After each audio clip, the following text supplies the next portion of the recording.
boa noite e bem-vindos a mais um episódio do nosso Fala Campeão, talk show aqui da Rede 98, hoje com um grande campeão, nosso conhecido William Capita, né? Acho que todo mundo já te chama assim, né, William? Pois é, algumas pessoas, boa noite, algumas pessoas ficam em dúvida, assim, quando me conhecem, te chamo de William ou te chamo de Capita. Sabe, quando você se sentir à vontade, mas os dois, o Capita hoje em dia me sinto até mais à vontade, mas eu deixo as pessoas decidirem. É, o pessoal, a hora que você vai ligar pra botar um dinheirinho, fala, é o William Capita, já tem que falar ou não? Então, depende, né? Se a pessoa do meio do esporte, facilita. Se não é do esporte, eu Já espero ajuda. um pouquinho para a pessoa primeiro ver as competências, né, fora do esporte e depois elas acabam descobrindo. Eu acho que o mais bacana é porque, assim, quando a gente vai ver sua história, um cara aqui de Belo Horizonte, um mineiro, e foi alcançar esse posto de líder de capitão e de ídolo no Rio Grande do Sul e em São Paulo, sobretudo, né? São as magias do futebol, né? Pois é, o futebol proporciona nesse tipo de situação. Lá em São Paulo, o pessoal acha que eu sou do Sul, muitas vezes, porque eu saí do Grêmio para ir para o Corinthians, né? E eu falo, não, sou mineiro, é o meu sotaque e tudo. Mas também, como eu fiquei 20 anos longe de Belo Horizonte por causa do futebol, eu acabei assim, eu tenho sotaque, mas às vezes as pessoas confundem um pouco. E lá no Rio Grande do Sul, lá não, lá foi a primeira oportunidade que eu tive. E eu acho que os gaúchos, tenho essa convicção, os gaúchos se parecem muito com os mineiros. Então, acho que por isso que deu certo lá. E depois Até a rivalidade, eu já fiz essa pergunta aqui algumas vezes, né? Qual que é a maior rivalidade que tem? E você acabou não vivendo, no Cruzeiro, você jogou, não ficou tanto tempo, Sim. mas você acha que o Grêmio e Inter é uma rivalidade maior do que Cruzeiro e Atlético? É. Muito maior. Eu perguntei isso pro Rui aqui, que já jogou com você há um tempo atrás aqui. Pois é, o Rui também teve vontade de jogar no Grêmio também. Ele falou que lá também é um negócio... Eu não sei se porque aqui tem, querendo ou não, ainda tem o América, né? É uma força também do futebol mineiro, e lá acaba sendo só Inter e Grêmio, mas lá é muito comum casais que torcem contra, né, equipes, né, adversárias, e que tem a bandeira do Inter e a bandeira do Grêmio assim, na janela de casa. Então, é muito forte também a divulgação que eles fazem lá, tem os consulados nos interiores. Então, é como se fosse uma filial do clube ali, e é muito legal porque faz com que as promoções dos jogos acabam acontecendo nesses locais e também as viagens sempre são organizadas e aí isso fica muito forte, muito enraizado. E falando em América, né, o Salum teve com a gente aqui também, já falei de você com algumas outras pessoas, por isso que o dia que a gente falou através do amigo em comum, que é o Thiago, que eu te encontrei aqui no fim do ano em Belo Horizonte, falei, não, temos que levar o William lá, porque todo mundo dá essas boas referências para contar a história para nós. Mas você tem origem aqui em Belo Horizonte, no futsal também, igual muita gente vê, que teve uma geração grande aqui, como o próprio Rui, o Tuxo, o irmão do Tuxo, o Alessandro, acabou não profissionalizando, mas foi um grande jogador de futsal, o Thiago, nós tivemos uma geração grande aqui de Belo Horizonte do futsal, que acabou chegando ao futebol profissional depois. A sua história é essa também de começo ou não? Quase foi, mas na época, quando eu tinha 12 para 13 anos, eu estava, né, estudando de manhã, eu estava na escolinha de campo do Atlético e eu recebi um convite para jogar no futsal do América, que tinha lá a sede social lá no bairro Ouro Preto, eu morava ali perto. E aí acabei tentando fazer também, né, essa experiência, mas eu ficava muito cansado tendo que estudar, treinar na parte da tarde campo e à noite o futsal no América. E talvez se eu tivesse tido uma orientação diferente, eu ficaria no futsal e não no futebol de campo e depois sim faria a transição, mas... acabei não tendo essa orientação e abandonei o salão e fiquei só no campo. Como deu certo, né? Não podemos questionar, né? Não posso, mas talvez tivesse dado mais certo, né? Porque deu certo, eu sou muito feliz com a minha carreira. Assim, não ter virado rápido, né? Ter jogado em grandes clubes rápido, me proporcionou o outro lado, que é ter estudado, mas óbvio que meu sonho era ter virado rápido e talvez o salão tivesse me ajudado a desenvolver algumas valências que eu acabei não desenvolvendo estando só no futebol de campo. E esse campo do Atlético, você acabou ficando nele indo para a América, você foi em qual ano? Então, isso era 90, eu fiquei no ano de 90, porque em 89 eu comecei na escolinha do América. Aí recebi um convite para ir para a escolinha do Atlético em 90, fui. Em 91 eu acabo dispensado do infantil do Atlético, e aí retorno para o América em 91, e aí nunca mais saí. Fiquei de 91 até 98, quando 97 eu estourei idade, fui emprestado para o 7 de setembro, mas aí eu desvinculo mesmo do América em 98. Em 96 você fez parte daquele grande time campeão da Copa São Paulo Júnior que revelou diversos atletas que estão aí hoje, né? Vários amigos que você tem ainda até hoje. Tem alguns que eu ainda convivo. O futebol proporciona conhecer muita gente, mas também nos afasta, né? Porque com o tempo você acaba se transferindo de equipes e você vai formando outras amizades e também tem esse lado que acaba sendo ruim. Mas eu tenho ainda contato com o Rui, tenho contato com o Evanilson, com o Rinaldo, que acabou. A gente criou recentemente um grupo justamente do América campeão de 96. Quem que eram desses jogadores que vieram? Rui, Evanilson? Evanilson, Cláudio Almir era um volante que foi supervisor do Cruzeiro há muitos anos, uma pessoa espetacular. Adoro. Acabou se lesionando seriamente depois. Seriamente, foi o que, coitado, acabou antecipando, né, a aposentadoria dele, mas depois se tornou um excelente profissional. Mas Gilberto Silva, meu amigo, que eu já falei, quero trazer ele aqui quando voltar de Portugal, já disse, se não tivesse machucado, Cláudio Almir era melhor que eu. Gilberto Silva falou isso uma vez. Pois é, eu não vou duvidar do Gilberto, né, e também assim, concordo que eu joguei com o Cláudio Almir desde 91, então a gente fez todo esse processos juntos, e eu lembro que teve uma primeira lesão, e aí voltou no primeiro treino dele, já arrebentou no Profissional da América, mas aí teve uma segunda lesão que acabou de fato abreviando a carreira dele. Mas a gente teve o Rinaldo, o meio de campo era um meio de campo muito bom com o Cláudio Almir, era o Paulinho Monteiro, filho do ex-goleiro do Atlético, Paulo Monteiro, que acabou depois também não conseguiu dar sequência. Richard, também a mesma coisa, jogador muito inteligente, estudava na Federal, Educação Física ao mesmo tempo que jogava. Difícil, né? Naquela época, hoje algumas pessoas fazem o virtual, tentam manter. Ele foi assim, era bem diferenciado, um cara muito estudioso, e a gente ficava, eu também era, mas assim, eu via que ele tinha uma capacidade até maior intelectual, tanto é que passou na Federal para Educação Física. Tinha o Heitor, que era uma promessa, um meia muito bom, 7-8, campeão da Taça São Paulo, quando podia jogar até 7-5. Ele era 7-8, titular do nosso time, e assim, fez uma taça muito boa. E tinha um outro atacante, Baianinho, que acabou também não vingando. E o Ailton, a gente tinha um goleiro, que hoje ele é auxiliar técnico do Anderson Moreira, que é técnico daqui também de Minas. Está lá no Sport Cristal, no Peru hoje. Isso. E que era preparador físico desse time que foi campeão, né, com o Drubsky como técnico. E o Ailton acabou virando auxiliar técnico dele, mas o Ailton, assim, apesar da estatura, baixinho, tarracado, mas pegou demais essa Taça São Paulo, assim, que Ailton, e que ele repunha a bola com a perna direita e esquerda, era assim, era uma coisa que fora. Hoje é super valorizado, na época ninguém falava, assim, todo mundo ficava meio boquiaberto, como que ele conseguia com as duas pernas, mas assim, acho que a estatura acabou pesando muito ao final, mas na Taça São Paulo, principalmente contra o São Paulo, a gente deve muito ao Ailton, porque ele pegou até chuva. Ô Capita, mas isso são conceitos de futebol. A gente teve aqui recentemente com o Reinaldo, com o Rei também, e batemos um papo. Falei, quem diria que um cara de 1,70 m fazia gol de cabeça? Tudo bem que tivemos um Romário recente, mas é mais difícil. Mas na época dele, hoje, jogando esse futebol, né? E é o que você falou. Às vezes, hoje você falar que o goleiro não é alto e o goleiro não joga com o pé. Já é capaz de estar eliminado, não faz o teste, né, hoje. Os conceitos de futebol mudaram demais, né? Mudaram. Eu não gosto muito dos pré-conceitos, sabe? Principalmente... E que existem, né? Que existem até hoje, eu vejo. Eu acabo assim, não estou tão inserido mais no mundo do futebol, mas eu tenho muitos amigos de futebol, então, e eu gosto, obviamente, sou apaixonado pelo futebol. Então, quando eu falo que eu não estou inserido, é que eu não estou lendo direto, acompanhando direto, porque aí o foco é todo no mercado financeiro. Mas quando eu encontro com meus amigos e alguns clientes também, que acabam sendo no meio esportivo, a gente invariavelmente fala sobre futebol e sobre essas mudanças.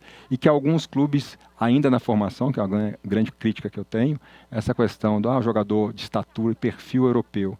Mas a gente viu, né, e vê até hoje, por exemplo, Guardiola falando, né, exemplo que eu segui é o futebol brasileiro de 82, e ele monta, né, um Barcelona com jogadores que tinha um jogador alto, que era o Piqué, o resto é tudo jogador mediano ou baixo, e a gente vê o próprio City hoje com jogadores que não são fisicamente tão avantajados. Tirando então, o Haaland, que é um... Exato, mas assim, a gente tem jogadores que são muito técnicos, e que ele traz para a equipe dele, porque ele vê muita qualidade, né? Então a gente acha que tem hora que a gente está na contramão. Não, e isso é curioso, porque também falamos com o Gomes, que foi goleiro do Cruzeiro aqui, e falando, aí a gente já falou de Gilberto aqui, acho que eles têm uma coincidência que fizeram pouca base, né? O Gomes estava contando que ele era atacante até os 16. Imagina você ter que marcar o Gomes. Você que é alto, não é fácil, não. Você tem que marcar o Gomes na grande área. E sobrava só pra mim, porque eu era geralmente o mais alto da equipe, e aí o mais alto da outra equipe eu que tinha que marcar. Mas eu brinquei isso com ele, eu falei, você imagina, aí ele foi fazer um teste, foi pro Júnior, na verdade, logo depois. Você fala hoje, assim, com um técnico de Júnior, ó, tem um cara aqui de 18 anos que começou a catar, agora coloca ele no gol aí.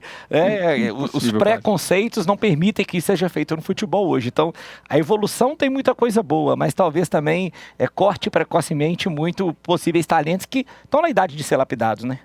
Eu penso assim, a gente tem que evoluir. É uma condição da humanidade, né? Da gente precisa mesmo evoluir para melhorar tudo. Mas, e respeitando a natureza, respeitando várias coisas. Mas, assim, a gente não deveria cortar, esquecer o que foi o aprendizado, as lições do passado. A gente deveria só adaptar. No futebol, eu vejo que, às vezes, a gente quer cortar, não, isso aqui já não presta. Ou esse profissional está ultrapassado. Será que esse profissional não consegue colaborar com alguma coisa, com o aprendizado que ele tem, né? A gente vê hoje o Filipão aí à frente do Atlético, a gente vê o Paulo Autuori lá no Cruzeiro, na coordenação, né? E outros que estão, daqui a pouco, dão um passo atrás, como foi o próprio caso do Filipão, mas estão ali, a gente vê a seleção brasileira procurando um perfil assim para ajudar o técnico que tenha conhecimento de campo e tenha já também um conhecimento mais gerencial. Por quê? Porque é importante. E eu vejo que às vezes a gente ainda peca nesse olhar. E o próprio jogador, você falou uma palavra que eu gosto, que eu outro dia até publiquei no meu Instagram, eu li o livro do Anderson Birman, fundador da Arismo, chama Cada Passo, muito bom, nosso conterrâneo mineiro aqui também. Ele fala uma frase que eu sempre gostei e concordo com ela, que quem sobrevive, quem vai à frente, às vezes não é o mais forte, não é o mais inteligente, sim o mais adaptável, que é o que você falou. E o ser humano que sabe se adaptar, ele tende a evoluir muito mais. E isso é uma coisa curiosa que eu acho que eu já citava muito caso aqui, eu falo do Everton Ribeiro, é um cara que foi rebaixado com o time do Corinthians, jogava de lateral esquerdo e com 25 anos, né, aproximadamente, acredito que no Cruzeiro, 24 talvez, por ali. Bom, se eu tiver muito errado, 23. É próximo disso. Mas por aí se torna um dos maiores meio-campos do Brasil, né, e até hoje, no Bahia agora, arrebentando, né. E você tem esse caso curioso, né, porque você sai do América em 97, com 21, 22 anos, e você ficou ali uns 5 anos rodando outros times, né? Teve oportunidade no próprio Cruzeiro. Quanto tempo você ficou no Cruzeiro? Cruzeiro, na verdade, foram 2 jogos, porque foi uma condição, assim, meio curiosa, porque em 2000, o Cruzeiro faz a final da Copa do Brasil contra São Paulo. O Cruzeiro já tinha sido campeão da Sul Minas, que tinha, na época, tinha esse torneio, Rio-São Paulo, Sul Minas, né? E aí o Cruzeiro tinha sido campeão da Sul Minas, e vem a ser campeão da Copa do Brasil, e a Copa Sul Minas te dava direito a disputar um torneio, que esse torneio daria uma vaga na Copa do Brasil. Aí esse torneio viria o campeão do Rio-São Paulo e campeões aí regionais também. Só que o Cruzeiro, como foi campeão da Copa do Brasil, ele já adquiriu automaticamente. Aí o que o Cruzeiro fez? Mandou o time C que ele tinha de profissional e precisou de trazer alguns jogadores para complementar. Como nesse ano os jogadores todos que estavam no Ipatinga tinham contrato com o Cruzeiro, então eu mais 2 atletas fomos requisitados para compor esse elenco que viajou até o Nordeste. Fizemos 2 jogos contra o Palmeiras, perdemos um e empatamos o outro, e aí acabamos eliminados. E assim, não era a intenção do Cruzeiro. Tinha, por exemplo, Luizão, estava nesse time, né, grande zagueiro que fez história no Cruzeiro, Benfica e na seleção brasileira. Então, assim, tinha alguns atletas que o Cruzeiro queria dar espaço e que caiu como uma luva essa oportunidade de vê-los já no profissional. Eu acabei não entrando, fiquei no banco, mas foi a minha passagem pelo Cruzeiro, essa oportunidade. E voltou para o Ipatinga depois? E voltei para o Ipatinga para disputar 2000 a Copa João Avelange, que foi, se eu não me engano, isso. Então você não chegou a pegar aquela geração de Ipatinga de 2005, 2006, a campeã. Aí você volta também. Porque aconteceu. Eu tava lembrando, acho que era. Foi do Walter Minhoca. Walter Minhoca, de quem mais? Aquele volante foi pro Flamengo também. Paulinho foi pro Flamengo também? Flamengo, Leandro Salino. Tinha 2 Leandro. Tinha Léo, são os irmãos gêmeos, né? Tinha o Léo Medeiros. Léo Medeiros, que era o meia. Acho que foi o Flamengo, camisa 8. Isso. Então, assim, Bom jogador. Na verdade, o Ney Franco, que também era técnico, né, da base do Cruzeiro, que foi para o Ipatinga em 2005, levou diversos jogadores. Mas é porque entre 2000... na verdade, a minha história no Ipatinga começa em 99, primeira vez que eu vou para lá e disputo a Série B do Campeonato Mineiro, a gente sobe com o time. Só que, assim, disputar campeonatos de Série C, Série D, campeonatos regionais em equipes pequenas, você faz contratos curtos. Sim. Né? Então, vivenciei muito Porque não sabe se vai isso. ter o resto da temporada, né? E assim, melhorou muito, mas naquela época era pior ainda. Então, contratos de 4 meses, muito normais. Então, você faz contrato tendo que jogar muito bem para tentar se empregar para os próximos 8 meses. E eu passei durante um bom tempo da minha carreira nessa condição. E teve algum ano que você não jogou os outros 8 meses? Você só fez estadual? O meu segundo ano como profissional, eu me profissionalizei no final das contas pelo 7 de setembro, em 97.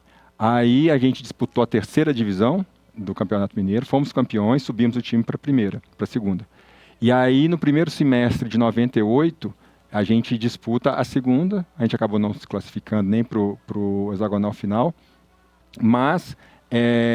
aí eu entro em litígio com a América, porque a América era responsável por pagar meu salário. Eu estava emprestado no 7 de setembro, entro em litígio, fico 6 meses sem atuar, esperando ser julgado o meu processo, porque eu queria pegar o passe, né? Na época tinha ainda a questão da lei do passe, então eu queria pegar o passe para ser dono do meu nariz. E eu estava decidido, se eu não pegar o passe, eu vou abandonar, não vou continuar, porque não quero ficar tendo que esperar a decisão, né, do clube para decidir o meu futuro. E aí, ao final do ano, eu acabei conseguindo a liberação, consegui o passe. Até uma situação engraçada, eu já fazia faculdade de contábeis, já tinha já era o meu 4º período, então tinha algumas disciplinas de direito. E eu não tinha dinheiro, né, na época. Aí, assim, foi um advogado que seria meu advogado, que era indicado de uma amiga, aquela coisa toda. Um dia antes, ele me liga e fala assim, nossa, William, a audiência é amanhã, mas eu vi aqui, eu tenho uma outra audiência, eu não vou conseguir ir contigo. Que é isso? E aí eu fiquei assim, mas e agora? Mas assim, veja bem e tal. Não, eu te entendo, mas beleza. Aí eu fui lá, foi bonzinho demais. Vou fazer o quê? Vou bater do cara, né? Ainda mais pro telefone.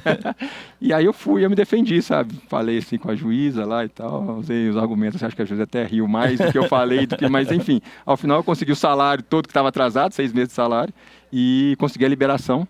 E dali, então, eu fui pro Ipatinga, que foi a minha primeira passagem. Mas de 99 a 2005, até o time ser campeão, eu tive algumas passagens pelo Ipatinga, mas assim, ficava 6 meses, ia para um outro clube. Voltava, ficava 4 meses, ia para outro clube. E aí de 2005, que aí sim eu fiquei de 2005 até 2006, depois saí de lá pro Grêmio. Aí 2006, aí depois dessa temporada vitoriosa, que aí você já vai direto pro Grêmio, a pedido do Mano. Foi assim, a gente foi campeão em 2005, né? E detalhe, eu iria parar em 2005 de jogar. Você foi campeão mineiro e do Brasileiro B? Não, a gente quase sobe. Mas não sobe esse ano, não sobe depois? Não, esse seria meu último ano como profissional. Eu ia parar, tava... Assim, na verdade, não é nem desgostoso. Não tem espaço para todo mundo. E eu sabia disso muito cedo, eu percebi que, de fato, eu tinha que estudar, ter o plano B. Felizmente, meus pais conseguiram colocar isso na minha cabeça. Então, fui fazendo faculdade do jeito que dava, transferia, estudei em Ipatinga na faculdade Unileste, na Univille, lá em Joinville, quando eu fui jogar em Joinville, fui tentando. E você foi formar em contábeis com quantos anos? Com 4 anos atrás, com 43. Então achei que você tinha conseguido formar na constância da carreira. Não, porque uma que não tinha ensino à distância, né? Então tinha que ser presencial mesmo. E quando eu chego em 2006 no Grêmio, apesar de ter um contrato, nem era um contrato tão longo, meu primeiro contrato foi de 1 ano, mas eu renovei logo com 6 meses, eu ampliei, mas assim, a minha cabeça foi, eu não posso aqui, que eu estou tendo a primeira chance num clube de Série A, pedir para o técnico para eu chegar mais tarde na concentração, como eu fazia nos outros clubes. Por melhor que seja, se eu faço isso e o time começa a ir mal, ou se eu começo a jogar mal, já vai. Aí vem, né, a imprensa, né? A imprensa vem marretando, o torcedor cobra e tudo. E eu também pensei, eu tenho que dedicar 100% agora ao futebol, porque é a grande chance que eu tenho. Que coisa louca, isso foi acontecer você com 29 anos. 20 anos, agora eu vou dedicar 100% agora eu vou ao futebol. Dedicar, porque agora eu vejo que assim, a chance é maior do futebol me proporcionar uma tranquilidade financeira que me permitirá, depois que eu me aposentar, pelo menos ter um tempo para escolher o que eu vou fazer sem precisar de fazer qualquer trabalho. E você chega com um pedido humano, pessoal, né? Mas assim, o que o Mano... Assim, eu não conhecia o Mano pessoalmente. E uma imagem, a primeira imagem que eu tenho do Mano, eu estava no Ipatinga, em 2005, a gente joga a última rodada da Série C, precisando de uma vitória simples em Ipatinga para a gente ser campeão da Série C, subir para B. Se a gente não ganhasse do América de Natal, o Novo Hamburgo, que jogava em casa, contra o Remo não podia ganhar do Novo Hamburgo fora de casa. Pois a gente empatou com o América de Natal, o Remo ganhou do Novo Hamburgo lá em Novo Hamburgo e a gente nem subiu. Tudo que tinha que dar errado deu. Tudo errado deu errado. E aí eu, triste pra caramba, fazendo faculdade essa época lá em Ipatinga. E assim, deu terça, quarta-feira, todos os jogadores já tinham ido embora. E eu fui o único que fiquei, porque eu tinha que terminar. Meu ano letivo não tinha terminado para mim. E aí no sábado era o quadrangular final da Série B. E o Grêmio envolvido, a famosa Batalha dos Aflitos. E eu lá assistindo sábado à tarde, estava de bobeira em casa. E olhando assim os jogos, tudo que estava acontecendo, daqui a pouco, segundo pênalti contra o Grêmio, já tinha um jogador a menos, mais jogador expulso. Aí o Anderson arrebenta, O Anderson arrebenta, aquilo. Mas eu olho pro Mano, eu falo assim, cara, que técnico frio, porque tá desabando o mundo da cabeça dele. Tipo, o Grêmio não vai subir. Ele lá como se nada tivesse acontecido. E ele lá não foi expulso, não foi nada e tal. Daqui a pouco o goleiro defende, o Galato defende, o Anderson vai lá, faz o gol, ganham, são campeões da Série B. E daí 4 meses eu tava lá junto com eles. Eu já ia falar, e decidiu você ver esse jogo, nem se o Papa mandasse um bilhete falando que você vai jogar com esses caras. Isso aí ia acreditar, né? Não, isso é piada. E aí acabou que a gente, no ano de 2006, no Mineiro, a gente foi muito bem também. O Cruzeiro acabou dando troco na gente, né? Mas assim, imagina, o Cruzeiro em 2005 seria campeão invicto. A gente quebrou no último jogo. E a gente, Ipatinga, seríamos campeões invictos. Uma coisa, né? Um time interior ser campeão já é uma coisa muito difícil. Invicto seria ainda mais, né? Mas assim, a gente acabou não sendo, o Cruzeiro merecidamente ganhou o último jogo. Só que aí já estava chamando muita atenção, né? Não só eu, mas o Ipatinga. Depois disso que vai jogador do Flamengo, Isso, aí tem uma debandada positiva, né? Quer dizer, que todo mundo tem a sua oportunidade, a exceção do Rodrigo Poço, goleiro, mas todos os outros jogadores de linha tiveram a oportunidade de sair do Ipatinga para clubes. E o Rodrigo fez uma baita carreira no Ipatinga. Fez uma história, casado, quer dizer, adotou a cidade e a cidade o adotou, né? Então, assim, a gente acabou ali. Eu acabo me transferindo para o Grêmio e a pedido do Mano, mas que tinha sido indicado meu nome, ele viu alguns jogos e não foi ele que te ligou, não? Porque tem vezes que o técnico liga, né? Tô querendo te trazer. Eu não tinha tanta moral na época, não, sabe? Então não foi ele que ligou, não. Mas depois quando... Empresário que te deu notícia? Eu não tinha empresário. E aí me ligou um empresário de Minas, que até eu peço perdão porque eu não lembro o nome, sou muito ruim de nome, que conversou com um empresário de São Paulo, que conversou com um empresário lá de Porto Alegre. Não conseguia nem chegar no Z. E aí, falou, você tem interesse de jogar no Grêmio? Como não? Como não? Então vamos conversar e tudo. Ajustamos ali mais ou menos as bases. E o Ipatinga ofereceu um salário maior que do Grêmio. Olha. E aí, mas não, agora eu tenho que ir, porque agora de fato é uma oportunidade muito, muito boa. E eu vou. E aí acabei indo. E outro mundo, a hora que você chega lá, vê a estrutura daquela de torcida, de estádio, era olímpico à época, né? Mas já era um estádio bacana, o Mano Menezes, né? Sim. Qual que é o sentimento a hora que você bate ali, que você fala, pô, não imaginei, né? Igual você provou várias vezes, você já pensou em nem continuar. Sim. Ali você chegou e falou, agora eu não largo isso aqui nunca mais, né? Assim, a oportunidade. Eu costumo falar, né, fazendo esse comparativo. A chance que eu tive ali, o olho brilha, né, o coração dispara, dá um frio na barriga, né, porque você sabe a expectativa que tem de você. Eu falo que é igual um cliente novo com uma conta grande. Você fica 50% feliz, 50% sabendo que aquilo ali pesa o seu ombro, traz muita responsabilidade. E é bom que seja assim, né? Então, quando eu cheguei no Grêmio, eu olhei, né, campeão da Libertadores, campeão mundial, né? Então, assim, até arrepio, eu tenho um carinho muito grande pelo Grêmio, sou super bem recebido lá e de fato, chegar no Grêmio, para mim foi no melhor momento de reconstrução. E você chegou no status de disputar a posição, você não chegou titular? De disputar, não. Quando eu lembro da minha primeira entrevista, e talvez isso também tenha conquistado não só a comissão técnica que não conhecia, né, diretoria e os próprios atletas, que eu lembro que uma das primeiras perguntas, você veio para ser titular? Eu falei assim, o Grêmio hoje tem 4 zagueiros comigo, 5. Eu cheguei agora, eu sou o 5º hoje. Eu vou batalhar para ser... Você lembra quem que eram os outros 4? Tinha o Evaldo, até conterrâneo nosso aqui, só que de Montes Claros, que tinha jogado na Portuguesa, estava lá, fez um campeonato muito bom. Tinha um argentino, que eu não vou lembrar o nome assim de bate-pronto. Tinha o Pereira, um zagueiro de muita força, tinha sido formado no Santos, tinha sido, se não me engano, campeão da Libertadores com o Santos, vice-campeão da Libertadores com o Santos. E o outro zagueiro, Maidana era o nome do zagueiro argentino. Tinha mais um que saiu depois, mas não vou lembrar o nome desse, que era oriundo da Série B. E acabou depois saindo. Mas enfim, não era zagueiro, porque o Grêmio... Não tinha nenhum identificado, você que era um Gero-Americano, há 5 anos jogando junto? Não tinha, porque o Grêmio tinha caído. Então, quando o time cai, né, tem aquela limpa que é normal. E tinha acabado de subir. Tinha acabado de subir. Então, tá fazendo um novo time. Um novo time. E assim, em reconstrução total. Porque quando você faz um time na Série B, você não consegue fazer, nem deve mesmo, 2, 3 anos de contrato, né? Você faz ali meio que pontual, vai tentando ajustar, mas você não sabe se vai subir. Quando você consegue subir com muita rodada de antecedência, você já faz o planejamento do ano seguinte. Não foi o caso do Grêmio. Então, o Grêmio ficou também muito limitado nas suas contratações. E aí você já chegou lá, gauchão, já, no campo ali, você já ganhou sua titularidade nos treinos, né? Me falaram assim, ó, aqui você tem que sujar o calção. Aí você começou a dar carrinho pra todo lado. Coisa que eu não fazia muito, porque na base eu aprendi assim. Clássico, né? Porque o carrinho, a chance... Você acerta a bola, ou você não acerta a bola, acerta o cara, toma um cartão, ou não acerta nem a bola nem o cara e fica no chão, o jogador mesmo. Você foi um cara de muito cartão, foi? Não. Poucos, inclusive, ganhei em São Paulo, meu primeiro ano lá no estadual, ganhei jogador fair play. Porque eu joguei todas as partidas da fase de classificação. E para um zagueiro, isso aí... Não teve cartão? Não teve. Eu era muito fominha, eu gostava de jogar.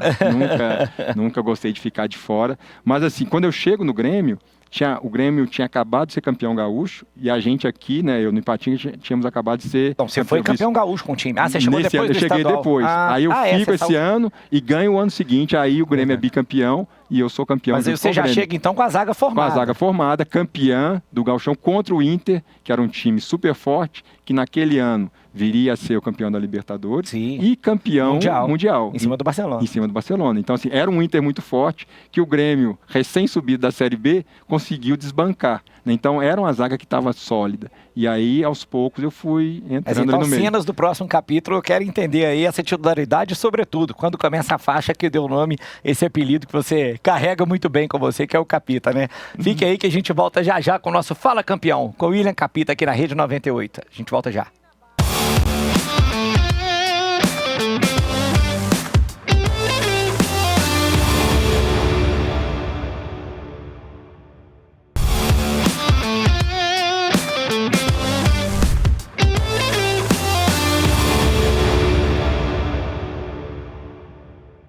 Estamos de volta com o nosso Fala Campeão, o nosso grande campeão e capitão, William Capita. Aqui é o nosso mineiro que está relatando como que ele conquistou o coração de metade dos gaúchos, né? Porque os outra metade não ficou tão feliz, provavelmente, lá com seu sucesso, que foi um sucesso grande.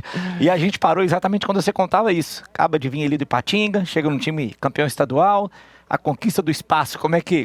Foi ao longo já do Brasileiro? Foi ao longo do Brasileiro. Eu não conhecia, né, nunca tinha trabalhado com o Mano Menezes, mas as atitudes e o comportamento do dia a dia foram dando para ele, né, para a comissão técnica, também diretoria, acredito assim, uma ideia de que eu estava me tornando já um líder sem precisar necessariamente usar, né, a tarja de capitão, porque também numa equipe vencedora, um usa a tarja, mas são diversos os líderes. Né? Não se faz de um líder só, nenhuma equipe campeã, nenhum time, seja dentro do esporte ou fora do esporte. Tanto que na Europa é comum, o Brasil não tem tanto, você ter mais de um capitão, né? Você ter 2, 3 campeões. Outros esportes também, basquete, futebol americano, né? Aqui é que tem mais essa cultura do cara ter só um ter a faixa. Né? E então, assim, essa liderança foi ali, como eu disse, pelo meu comportamento, por algumas... determinado momento, assim, o Mano me chamava para pedir opinião de alguma coisa, assim, muito pouco no início, eu lembro de 1 ou 2 vezes só. A primeira vez ele me chamou, até, né, como não tinha liberdade, ele me chamou porque o Grêmio, eu tinha acabado de chegar, acho que na 3ª rodada do Brasileiro, a gente jogava contra o Cruzeiro aqui no Mineirão. Cruzeiro que tinha vencido a gente, né, o Ipatinga, na final. E aí ele me perguntou algumas coisas táticas, de característica desse Cruzeiro, que não tinha modificado tanto, a gente está falando de 3 semanas de diferença.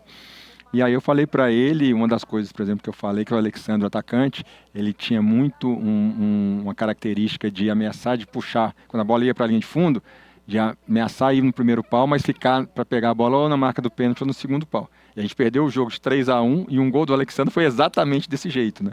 E ali, então, acho que ele já, esse cara entende e lê bem o jogo. Mas você não era titular ainda? Eu não era titular, nem fui convocado para o jogo, então não vim para jogar contra o Cruzeiro. Depois, uma outra oportunidade, ele me pergunta sobre determinado atleta que eu tinha jogado, não vou citar o nome aqui, e aí eu fiquei assim, é muito difícil você falar de um atleta, né? Era bom jogador, mas gostava muito de uma cerveja. E falar bem a gente fala público, falar mal não precisa. E aí o mano me perguntou e eu, né, não tinha liberdade para falar com ele, eu fiquei assim... Ah, porque seria para contratar para o Grêmio? Seria para contratar. E eu quero gente para me ajudar, né? Claro. Não que vão atrapalhar. Já sei que é zagueiro. Não é atacante. E aí ele me perguntou, e aí, William? E eu falei assim, então, mano, ó... E fiquei procurando, né, um jeito certo de falar e tudo. Eu falei assim, mano, é assim, ó... Eu gosto de uma cerveja. Não vou mentir pra você. Aí o mano, muito perspicaz, ele assim, mas ele gosta demais, né? Eu falei assim, então tá bom, não levou, né? E numa outra oportunidade, isso no mesmo ano, ele me perguntou aí sim de um zagueiro, e aí falou assim, eu tô pensando em trazer o Teco, um jogador que jogou no Ipatinga também, e depois no Cruzeiro. Ele ia levar emprestado, né, pelo Cruzeiro. E eu tinha jogado com o Teco no Ipatinga, e assim, um excelente caráter, um excelente jogador. E eu falei, nossa, traga de olho fechado. Não era para ser o titular na Libertadores, que a gente foi vice-campeão, mas conquistou o espaço dele durante a fase de classificação e fomos a dupla que foi jogando todas as fases até a final contra o Boca, onde ele seria vendido para a Alemanha, já estava praticamente certo, e ele rompe o cruzado e infelizmente teve essa tristeza na carreira dele. Mas assim, ali o mano foi tendo mais Isso foi confiança. no seu primeiro ano. Assim, e no final, a gente tinha o Tcheco, era o nosso capitão. O Tcheco, assim, um excelente jogador, bem temperamental, né, assim, e tal, e como ele falava com o árbitro, já por conta da faixa de capitão, só que o jeito dele, muito impetuoso, acabava às vezes se exaltando e começou a ter um número de cartões excessivos e cartões vermelhos também. Aí o mano achou por bem tirá-lo de capitão, até para poupá-lo dessa coisa, desse confronto mais com os árbitros. E aí me deu a faixa, sei lá, faltando talvez 5, 6 rodadas para terminar o campeonato. Então no meio brasileiro você ganha titularidade e já ganha a faixa direto. A faixa, exato. Mas o cara para brigar com você tem que ser artista, né? Porque essa paz em pessoa que você é aí, então até para conversar existe aquela... Fazendo a correção. 2006 não, era o Sandro Goiano, o capitão, ficou o Sandro. Em 2007 era o Tcheco, aí já no segundo ano, e aí o mano me dá a faixa no final de 2007. Então já tinha ali 1 ano e pouco de convivência. E saiu de lá, isso, vice-campeão de Libertadores, campeão gaúcho. Isso. Saiu ídolo. Saí assim, muito bem quisto pelo torcedor. É uma torcida que eu me identifico bastante e é o que eu assim, lá eles cobravam essa entrega 100%. Eles não cobram técnica, eles cobravam 100% dentro de campo.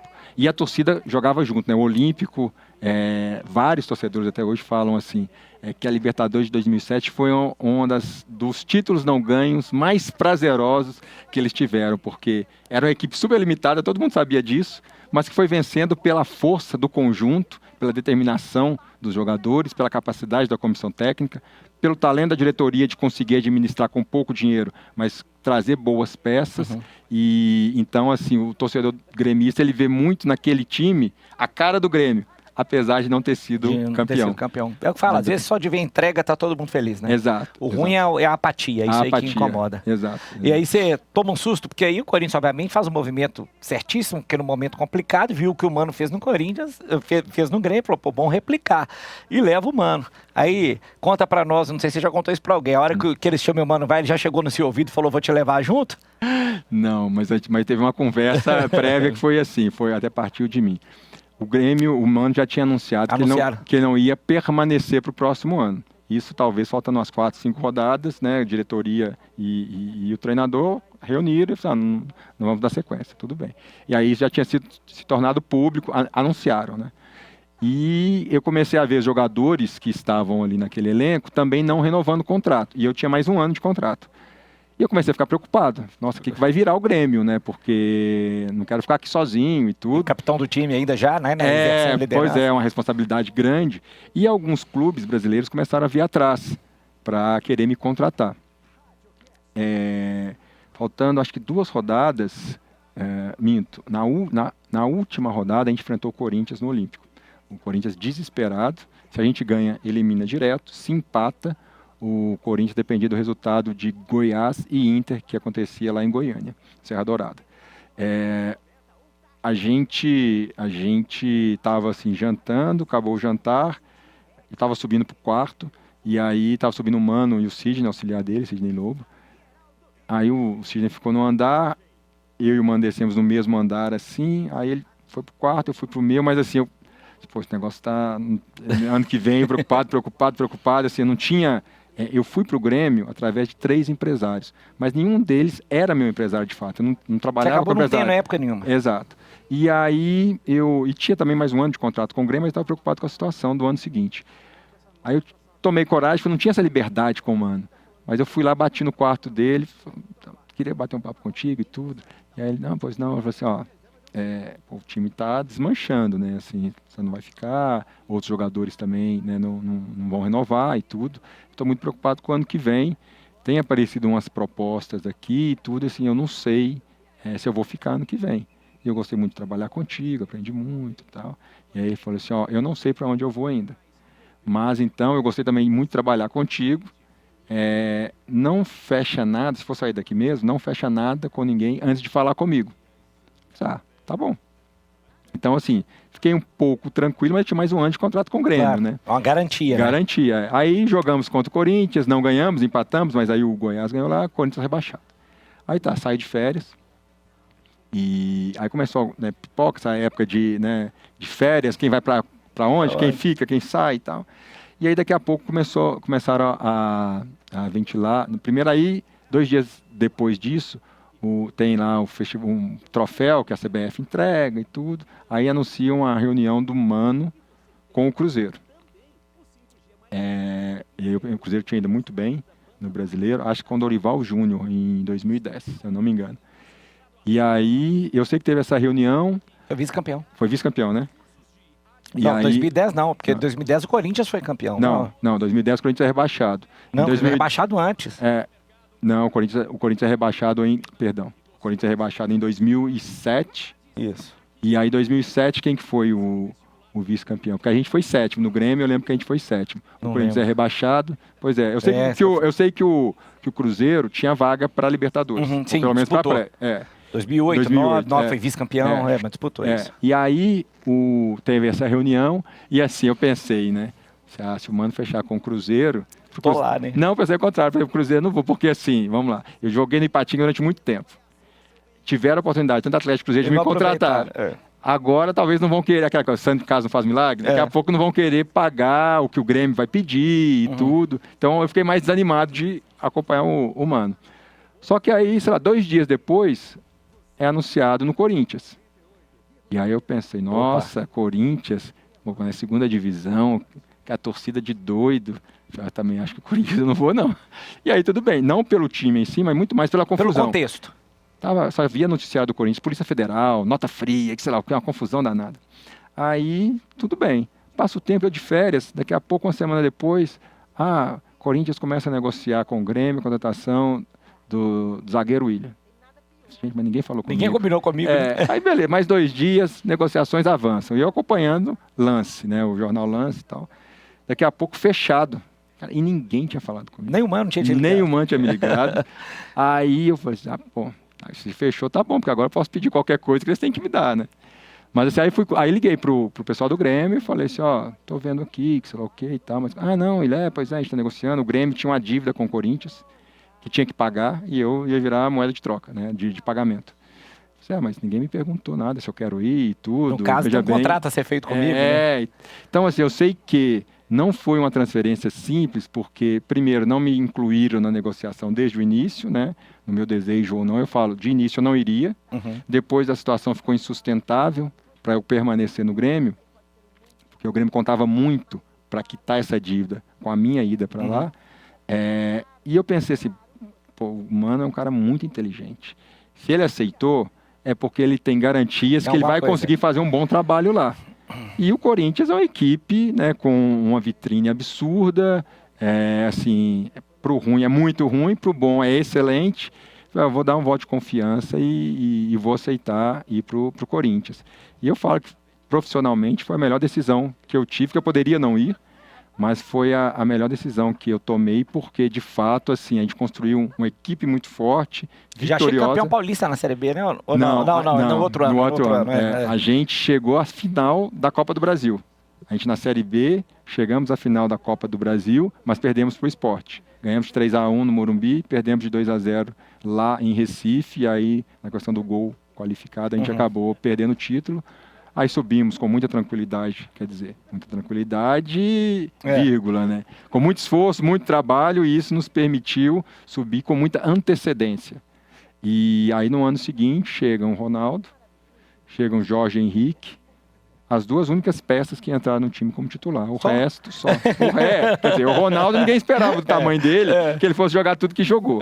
Né? E ele, de fato, é um diferencial absurdo, com uma estrela e um carisma e uma liderança técnica e dentro do vestiário muito positiva. Então, isso nos ajudou demais a sermos campeões invictos do Campeonato Paulista e da Copa do Brasil. Ali começa a história dele com o Paulo André e com o Elias também, que estão hoje com ele aqui no Cruzeiro. Exatamente, ali foi o início. A gente brinca que ele falava que tinha criado um monstro, porque ele elogiava muito o Elias, dava muita moral na imprensa pro Elias e tudo.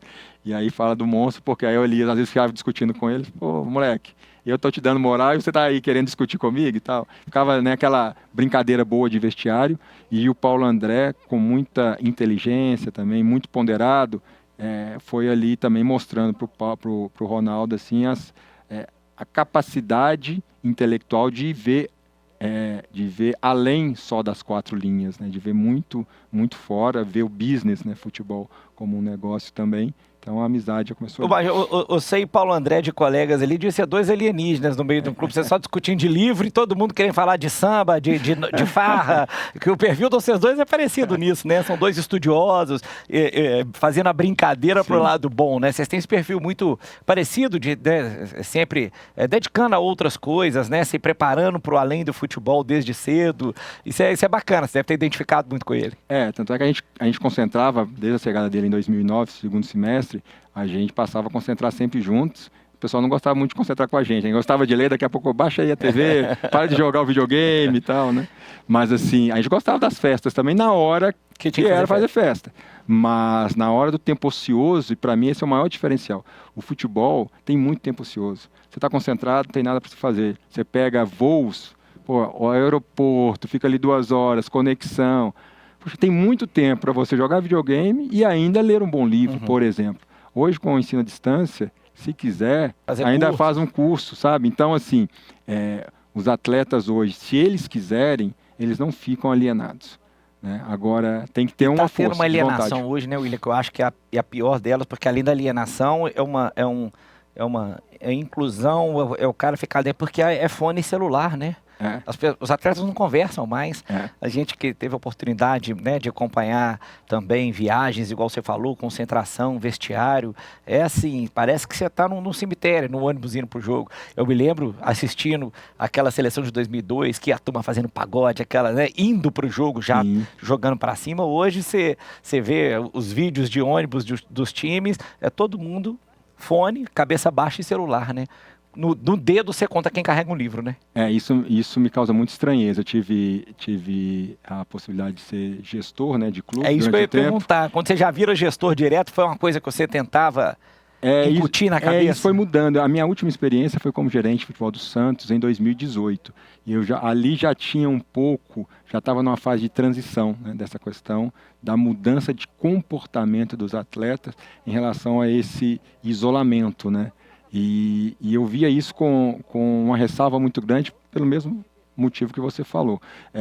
Quando a gente não tem uma interação tão grande ali fora do trabalho, quando eu falo fora é dentro do ambiente, mas não no treino, cruza, chuta, pega, marca, fica aqui, fica ali, não é isso, mas fora. Né? Você está fazendo uma banheira, você está tomando uma massagem, você está num ônibus, você está num avião. Por quê? Quando você está conversando ali, você está conhecendo a história do outro. Está entendendo, às vezes, por que o outro reage de um jeito quando ele toma uma bronca, ele responde com uma bronca, ou porque ele não responde com a bronca, mas ele se encolhe, né, se acovarda. E aí você, no meu caso como líder, eu buscava entender justamente como motivar aquele atleta que está me ajudando.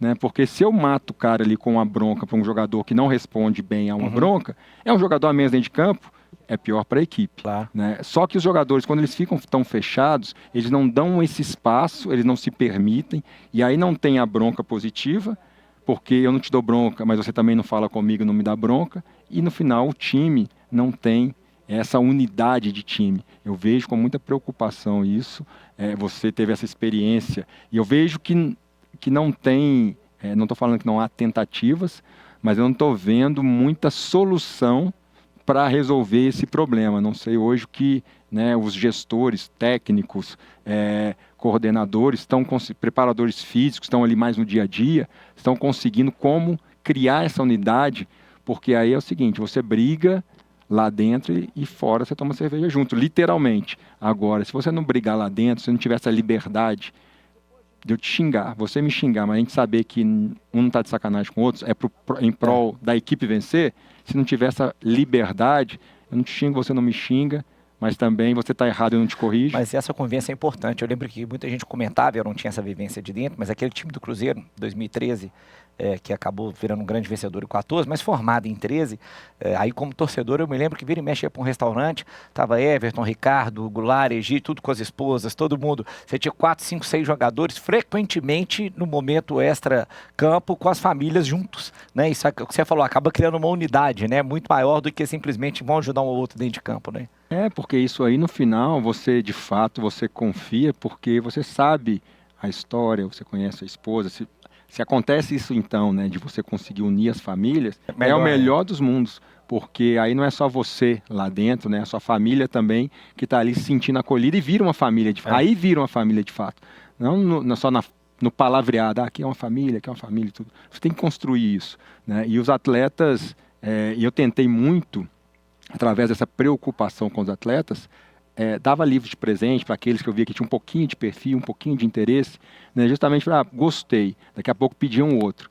Aí já dá uma abertura para eu estar conversando, para eu estar ajudando e para também dentro de campo, porque imagina, eu chego no Corinthians, o Corinthians tinha caído, tinham alguns, sei lá, 8, 6 jogadores remanescentes, 5 da base, o Felipe goleiro que tinha ficado, o Finazzi atacante que tinha ficado, desse assim, do time titular, digamos assim, e o Mano me coloca como capitão. E assim, é uma situação muito difícil, porque, o técnico é jogador do técnico, então esse cara é o X9. Então eu tive que passar um ano todo, eu entendi que eu precisava passar um ano todo provando que eu era um jogador. Simplesmente eu tinha uma faixa, mas que eu não era o leve-trás. Eu estava ali também como um atleta que queria, sim, as coisas boas para a equipe e que muitas vezes as coisas boas era não sair pós-jogo. Só que os atletas, alguns não entendiam isso. Então eu fui utilizando, né, aquela coisa da boa malandragem. O mineiro vai chegando, pé do ouvido. Conversa com um, escuta uma coisa, não passa adiante, fica com aquilo, né? Uma reclamação ali, outra colar. Quando os atletas vinham, poxa, vamos sair depois de um jogo. Aí eu já imaginava assim, o Mano não vai deixar. Hoje não é dia para sair. Aí eu chamava uns 3, 4, tá bom, vamos lá, eu vou pedir. Vão lá comigo também para, né, dar uma força maior. E eu falei, Mano, então, a gente tava querendo dar uma volta hoje, tudo. E, não dá, sei lá o quê, tudo, tem jogo no domingo. Os jogadores me viram pedindo, beleza. Daqui a pouco, um outro jogo, vamos sair. Eu já imaginava assim, Mano, hoje dá para liberar. Aí, então tá, vou lá pedir. Aí eu ia, conversava com ele, Mano, querendo sair e tal. Tá, mas eu vou estar que horas? Não, sei lá, 3 horas da manhã, 4 horas da manhã. Mas todo mundo vai estar aqui? Aí a responsabilidade, todo mundo. E aí era assim, a gente saía e eu falava, todo mundo, aí era em bando, e quando dispersava, eu falava, gente, não tem sacanagem, porque senão é primeiro e último. E todo mundo cumpria. Então, 4 horas da manhã, todo mundo estava lá dentro. Por quê? O pessoal via aqui. E eu era o porta-voz da boa notícia. Quando eu imaginava que seria uma má notícia, eu levava mais pessoas que eles viam. Não sou só eu, todo mundo aqui viu que o Mano não deixou. É a perspicácia que tinha que ser, né? Pois é, mas assim, foi um ano conquistando isso, para até poder daqui a pouco, um dia, teve uma situação de vestiário, uma cobrança de um jogador, que aí eu estourei com ele. E aí todo mundo tomou até um susto, até então nunca tinha estourado. Porque queriam que eu cobrasse uma coisa do clube, que foi assim uma virada de ano de 2008 para 2009, e todo final de ano, você sabe muito bem disso, é muita conta para pagar. 10º, férias, salário, aquela coisa toda, né? E aí, premiação. Então o Corinthians estava atrasado com a gente em algumas coisas. Mas assim, era super compreensível. E aí esse cara ficava o ano todo na minha orelha. Aí eu falei assim, eu vou cobrar. O André está vindo aí, presidente, na época. Mas você vai abrir sua boca também, que toda vez que você vai cobrar, você só fala aqui no vestiário. Na hora que chega na frente dele, você não dá um pio. E aí todo mundo assustou de ter falado isso e tal. Aí o André chegou, eu falei com ele, mas cara, era super compreensível. E pagaram, não tem uma vírgula, sabe, pra reclamar. Mas assim, até eu poder fazer isso com esse jogador, foi um ano. Você teve, conquistar. Foi um ano. E aí, por que depois você vai ter uma temporada vitoriosa, maravilhosa, 2010, você é novo ainda, fala assim, ano que vem eu não quero mais não. Largou, qual que foi o pensamento? Para você, a tomada de decisão. Que pelo seu perfil deve ter sido fácil, não deve ter sido difícil não, né? É uma coisa que você vem se preparando. Né? Foi menos complicado mesmo que muita gente imagina, assim. Mas, de fato, é muito difícil parar. E eu lembro que o Ricardo Drubsky, ainda imagina, sub-20, ele nas conversas, ele tinha falado uma vez assim, se eu não me engano foi ele, falou assim, ó, vocês têm que parar com o futebol. Não deixe o futebol parar com vocês. Uhum.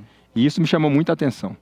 Então, na minha época, o jogador de fato, quando eu tinha 20, 21 anos, o jogador jogava até os 33, 35. E eu cresci com essa cabeça. Acho que eu jogar até os 34, 35 tá ótimo.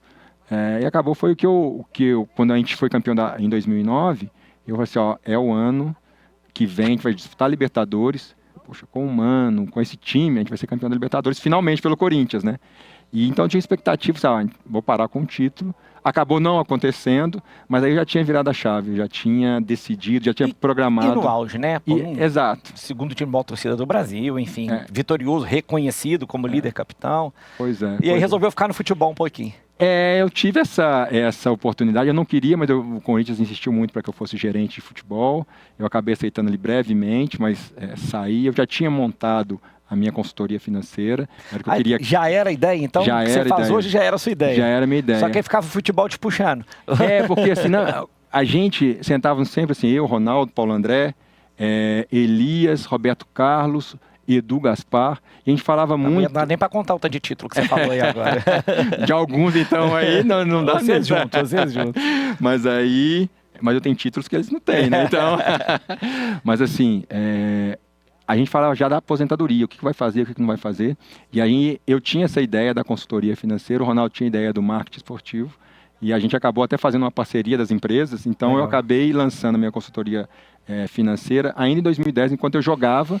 Dei o pontapé inicial ali, então eu venho no mercado financeiro já desde 2010. Já era conselheiro da turma ali? Já era, dava livros, os livros eram direcionados para isso. E ficava estudando sozinho, mercado de capital, ficava estudando, porque eu tinha que fazer investimento do que eu comecei a ganhar um pouco mais, né? Uhum. Eu era zagueiro, não ganhava tanto, mas já ganhava mais do que eu imaginava. Eu ia parar em 2005, 2008, eu estou no Corinthians, ganhando salário assim, que nossa, não imaginava ganhar isso, e com a dificuldade de fazer a gestão do meu.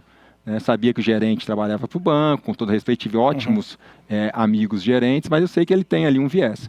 E aí eu falei assim, não, tenho que... E fui conhecendo gente em São Paulo, coração do mercado financeiro do Brasil e um dos centros do mundo. E eu conheci muito corintiano que trabalhava no mercado financeiro. Uhum. E aí eu fui, e eles queriam ficar perto de mim porque adoravam o Corinthians, e eu perto deles para aprender o que eles sabiam. E acabou sendo uma troca muito interessante. Positiva. Exato. Aí te pescaram, você foi um pouquinho comentarista, teve no Bahia, né? Tive no Bahia, no Santos. No fim, o mercado financeiro falou mais pro coração. Porque eu vejo assim, a oportunidade de estar trabalhando no mercado financeiro, da forma como eu penso e como eu ajo, é de fato de ajudar a fazer a gestão patrimonial da pessoa. As dificuldades que eu tive, e independe se é médico, se é advogado, se é do agronegócio, se é atleta, geralmente é um tema que ele não se aprofunda. Sim. E aí vai ter dificuldade. E eu vi a dificuldade que eu tinha. Então eu queria ajudar, né, essas pessoas, essas famílias nessa linha. E quando eu estou num clube, eu ajudo, óbvio, ali, fazendo um trabalho de gestor, mas eu fico só em uma bandeira, digamos assim. Quando eu estou fora, estou no mercado financeiro, eu consigo ajudar a mais pessoas. E acabei me associando a uma empresa também que a Messa Investimentos, que é um dos maiores escritórios vinculados à XP Investimentos. Aí se juntou com a Faros Private, que era outro escritório. Então hoje assim, a gente faz gestão de mais de 65 bi dos nossos clientes, mais de 50 mil clientes, dinheiro no Brasil, dinheiro fora do Brasil, temos uma gestora, temos um multifamily office lá em Miami. Então, assim, cresceu demais e eu ainda dei sorte de me juntar com profissionais e pessoas que também, gaúchos, no caso da Messi, novamente os gaúchos cruzaram meu caminho. E aí, estou muito feliz de fazer o que eu faço. A hora que eles forem fazer a Copa XP lá dos internos, vai ficar todo mundo te disputando. A OAB tem isso, fica disputando. O Rui vai ser disputado já quando tiver o próximo torneio da OAB para pegar o ex-jogador aqui, para ficar com eles, né? Você sabe, eu não bato pelada mais, não gosto. Mas eu sou técnico, Não, nós vamos mudar isso aí. Eu tô fazendo esse desafio, nós vamos fazer uma pelada legal, vou juntar aí seus colegas Tiagão, o Rui, vamos pegar todo mundo aí. O Rei, prometi para ele outro dia que nós vamos fazer uma pelada para botar o Rei para fazer gol. Mas aí, com esse nível aí de pessoas, aí não dá para recusar. Eu aqui tô fora dessa pelada agora.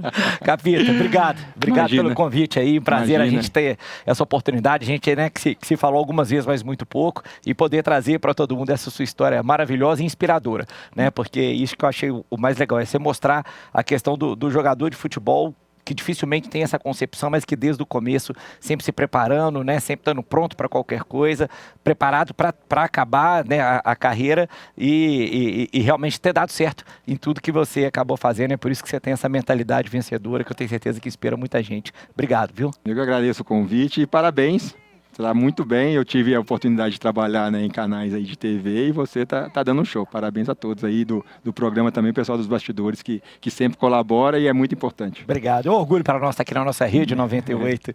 Pessoal, semana que vem então estamos aguardando vocês para mais um programa. Muito boa noite, bom fim de semana, um abraço.